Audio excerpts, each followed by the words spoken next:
আমি জুলাই ঘোষণাপত্র আপনাদের সবার সামনে উত্থাপন করলাম। স্বাধীনতা পরবর্তী আওয়ামী লীগ সরকার স্বাধীনতার মূল মন্ত্র গণতান্ত্রিক শাসন ব্যবস্থার বিপরীতে বাকশাল নামে সাংবিধানিকভাবে একদলীয় শাসন ব্যবস্থা কায়েম করে এবং মত প্রকাশ ও বিচার বিভাগের স্বাধীনতা হরণ করে, যার প্রতিক্রিয়ায় 1975 সালের 7 নভেম্বর দেশের সিপাহী জনতার ঐক্যবদ্ধ বিপ্লব সংঘটিত হয় এবং পরবর্তী সময়ে একদলীয় বাকশাল পদ্ধতির পরিবর্তে বহুদলীয় গণতন্ত্র, মত প্রকাশ ও বিচার বিভাগের স্বাধীনতা পুনর্প্রবর্তনের পথ সুগম হয়। এবং যেহেতু 80-র দশকে সামরিক স্বৈরশাসনের বিরুদ্ধে দীর্ঘ 9 বছর ছাত্র জনতার অবিরাম সংগ্রামের মধ্য দিয়ে 1990 সালে গণ অভ্যুত্থান সংগঠিত হয়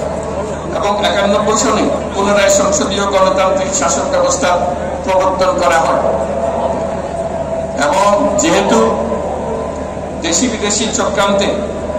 সরকার পরিবর্তনের গণতান্ত্রিক প্রক্রিয়া ব্যাহত হওয়ায় 1/11 মতো ষড়যন্ত্রমূলক ব্যবস্থার মাধ্যমে বাংলাদেশে শেখ হাসিনার একচ্ছত্র ক্ষমতা, আধিপত্য এবং ফ্যাসিবাদের পথ সুগম করা হয়। যেহেতু দীর্ঘ 16 বছরের ফ্যাসিবাদী অগণতান্ত্রিক গণবিরোধী শাসন ব্যবস্থা কায়েমের লক্ষ্যে এবং একদলীয়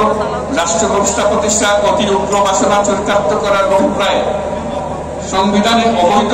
অগণতান্ত্রিক পরিবর্তন করা হয়, যার ফলে একদলীয় একচ্ছত্র ক্ষমতা ও আধিপত্য প্রতিষ্ঠার পথ সুগম হয়। এবং যেহেতু শেখ হাসিনা আওয়ামী লীগ সরকারের দুঃশাসন, গুম খুন, আইন বহির্ভূত হত্যাকাণ্ড, মত প্রকাশের স্বাধীনতা হরণ এবং একদলীয় স্বার্থে সংবিধান সংশোধন ও পরিবর্তন বাংলাদেশের সকল রাষ্ট্রীয় সাংবিধানিক প্রতিষ্ঠান সমূহকে ধ্বংস করে। এবং যেহেতু হাসিনা সরকারের আমলে তারই নেতৃত্বে একটি চরম দলবিরোধী একতান্ত্রিক ও মানবাধিকার হরণকারী শক্তি বাংলাদেশকে একটি ফ্যাসিবাদী, মাফিয়া এবং ব্যর্থ রাষ্ট্রের রূপ দিয়ে আন্তর্জাতিকভাবে বাংলাদেশের ভাবমূর্তি ক্ষুণ্ণ করে। এবং যেহেতু তথাকথিত উন্নয়নের নামে শেখ হাসিনার ফ্যাসিবাদী নেতৃত্বে সীমাহীন দুর্নীতি, ব্যাংক লুট, অর্থ পাচার ও অর্থনৈতিক প্রতিষ্ঠানগুলিকে ধ্বংসের মধ্যে দিয়ে বিগত পতিত দুর্নীতিবাজ আওয়ামী লীগ সরকার বাংলাদেশ ও এর অমিত অর্থনৈতিক সম্ভাবনাকে বিপর্যস্ত করে তোলে এবং পরিবেশ, প্রাণ বৈচিত্র্য ও জলবায়ুকে বিপন্ন করে। এবং যেহেতু শেখ হাসিনার ফ্যাসিস্ট সরকারের বিরুদ্ধে রাজনৈতিক দল, ছাত্র শ্রমিক সংগঠন সহ সমাজের সর্বস্তরের জনগণ গত প্রায় 16 বছর যাবৎ নিরন্তর গণতান্ত্রিক সংগ্রাম করে জেল জুলুম, হামলা মামলা, গুম খুন ও বিচার বহির্ভূত হত্যাকাণ্ডের শিকার হয়। এবং যেহেতু বাংলাদেশে বিদেশি রাষ্ট্রের অন্যায় প্রভুত্ব, শোষণ ও খবরদারিত্বের বিরুদ্ধে এদেশের মানুষের ন্যায়সঙ্গত আন্দোলনকে বহিঃশক্তির দাবিদার আওয়ামী লীগ সরকার নিষ্ঠুর শক্তি প্রয়োগের মাধ্যমে দমন করে। এবং যেহেতু অবৈধভাবে ক্ষমতা অব্যাহত রাখে আওয়ামী লীগ সরকার 3টি প্রহসনের নির্বাচনে এর জাতীয় সংসদ নির্বাচন এদেশের মানুষকে ভোটাধিকার ও প্রতিনিধিত্ব থেকে বঞ্চিত করে। যেহেতু আওয়ামী লীগ আমলে ভিন্ন মতের রাজনৈতিক নেতাকর্মী, শিক্ষার্থী, তরুণদের নিষ্ঠুরভাবে নির্যাতন করা হয় এবং সরকারি চাকরিতে একচেটিয়া দলীয় নিয়োগ এবং কোটাভিত্তিক বৈষম্যের কারণে ছাত্র, চাকরি প্রার্থী, নাগরিকদের মধ্যে চরম ক্ষোভের জন্ম হয়। এবং যেহেতু বিরোধী রাজনৈতিক দল সংগঠনের উপর চরম নিপীড়নের ফলে দীর্ঘদিন ধরে জনরোষের সৃষ্টি হয় এবং জনগণ সকল বৈধ প্রক্রিয়া অবলম্বন করে ফ্যাসিবাদ বিরোধী লড়াই চালিয়ে যায়। এবং যেহেতু সরকারি চাকরিতে বৈষম্যমূলক কোটা ব্যবস্থা বিলোপ ও দুর্নীতি প্রতিরোধে বৈষম্য বিরোধী ছাত্র আন্দোলন চলাকালে আওয়ামী লীগ সরকার কর্তৃক ব্যাপক দমন পীড়ন, বর্বর অত্যাচার, মানবতা বিরোধী হত্যাকাণ্ড চালানো হয়, যার ফলে সারা দেশে দলমত নির্বিশেষে ছাত্র জনতার উত্তাল গণঅভ্যুত্থানের রূপ নেয়। এবং যেহেতু ফ্যাসিস্ট শক্তির বিরুদ্ধে অদম্য ছাত্র জনতার অভ্যুত্থানে রাজনৈতিক দল, ধর্মীয়, সামাজিক, সাংস্কৃতিক, পেশাজীবী, নারী ও শ্রমিক সংগঠন সমূহ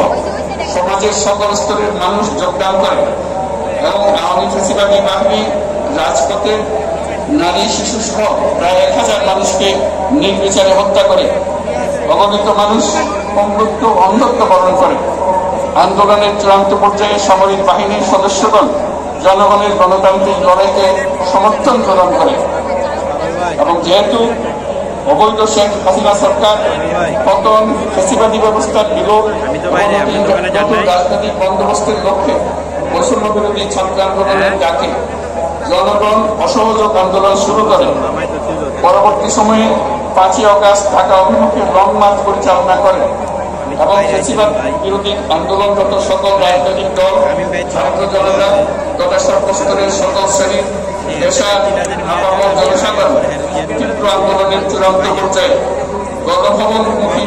জনতার উত্তাপ যাত্রার মুখে ফ্যাসিস্ট হাসিনা 5ই অগাস্ট 2024 তারিখে পদত্যাগ করে দেশ ছেড়ে পালিয়ে যেতে বাধ্য হয়।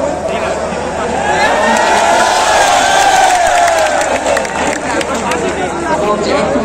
বাংলাদেশের রাজনৈতিক ও সাংবিধানিক সংকট মোকাবেলা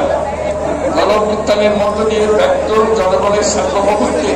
প্রত্যয় ও প্রয়োগ রাজনৈতিক ও আইনি উভয় দিক থেকে যুক্তিসঙ্গত, বৈধ ও আন্তর্জাতিকভাবে স্বীকৃত এবং যেহেতু জনগণের দাবি অনুযায়ী এরপর অবৈধ দ্বাদশ জাতীয় সংসদ ভেঙে দেওয়া হয় এবং সংবিধানের 106 অনুচ্ছেদ অনুসারে সুপ্রিম কোর্টের মতামতের আলোকে সাংবিধানিকভাবে ডক্টর মোহাম্মদ ইউনূসের নেতৃত্বে 8ই আগস্ট 2024 তারিখে একটি অন্তর্বর্তীকালীন সরকার গঠন করা হয়। জনগণের তীব্র আকাঙ্ক্ষা এবং ছাত্র জনতার অভ্যুত্থানের মধ্য দিয়ে ফ্যাসিবাদ, বৈষম্য,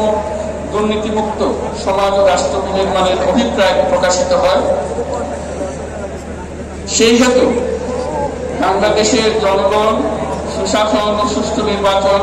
ফ্যাসিবাদী শাসনের পুনরাবৃত্তি রোধ, আইনের শাসন, অর্থনৈতিক ও সামাজিক ন্যায় বিচার নিশ্চিত করার লক্ষ্যে নিয়মতান্ত্রিক উপায়ে বিদ্যমান সংবিধান সকল রাষ্ট্রীয় সাংবিধানিক প্রতিষ্ঠানে গণতান্ত্রিক সংস্কার সাধনের অভিপ্রায় ব্যক্ত করে এবং সেহেতু বাংলাদেশের জনগণ বিগত 16 বছরের দীর্ঘ ফ্যাসিবাদ বিরোধী আন্দোলন সংগ্রামকালে এবং 2024 সালের জুলাই গণঅভ্যুত্থানকালীন সময়ে ফ্যাসিস্ট আওয়ামী লীগ সরকার কর্তৃক সংগঠিত গুম-খুন, হত্যা, গণহত্যা, মানবাধিকার বিরোধী অপরাধ ও সকল ধরনের নির্যাতন, নিপীড়ন, রাষ্ট্রীয় সম্পত্তি লুণ্ঠনের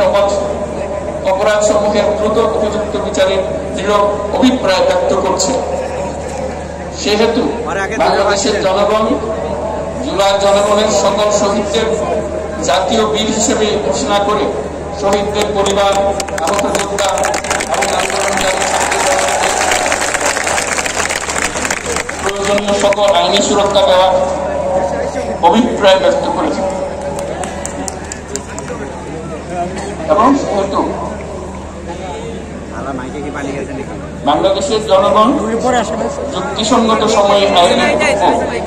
অবাধ ও সুষ্ঠু ও নিরপেক্ষ নির্বাচনের মাধ্যমে গঠিত জাতীয় সংসদে প্রতিশ্রুত প্রয়োজনীয় সাংবিধানিক সংস্কারের মাধ্যমে দেশের মানুষের প্রত্যাশা, বিশেষত তরুণ প্রজন্মের আকাঙ্ক্ষা অনুযায়ী আইনের শাসন ও মানবাধিকার, দুর্নীতি, শোষণমুক্ত, বৈষম্যহীন ও মূল্যবোধ সম্পন্ন সমাজ অভিপ্রায় ব্যক্ত করেছে এবং সেহেতু বাংলাদেশের জনগণ এই প্রত্যাশা ব্যক্ত করছে যে একটি পরিবেশ ও জলবায়ু সহিষ্ণু, অন্তর্ভুক্তিমূলক, টেকসই উন্নয়ন কৌশলের মাধ্যমে বর্তমান ও ভবিষ্যৎ প্রজন্মের অধিকার সংরক্ষিত হবে এবং সেহেতু বাংলাদেশের জনগণ এই অভিপ্রায় ব্যক্ত করছে যে ছাত্র গণঅভ্যুত্থানের 2024 উপযুক্ত রাষ্ট্রীয় সাংবিধানিক স্বীকৃতি প্রদান করা হবে এবং পরবর্তী নির্বাচিত সরকারের সংস্কারকৃত সাংবিধানিক কাউন্সিলে এই ঘোষণাপত্র সন্নিবেশিত করা হবে এবং 2024 সালে গণঅভ্যুত্থানের বিজয়ী বাংলাদেশের জনগণের আকাঙ্ক্ষার প্রতিফলন হিসেবে এই ঘোষণা প্রণয়ন করা হলো। জাতির সার্বিক মঙ্গল কামনা করে আমি জুলাই ঘোষণাপত্র আপনাদের সবার সামনে উত্থাপন করলাম। সকলের জন্য মঙ্গল কাজ করুন, জাতির জন্য মঙ্গল নিয়ে আসুন। সবাইকে ধন্যবাদ। আল্লাহ হাফেজ।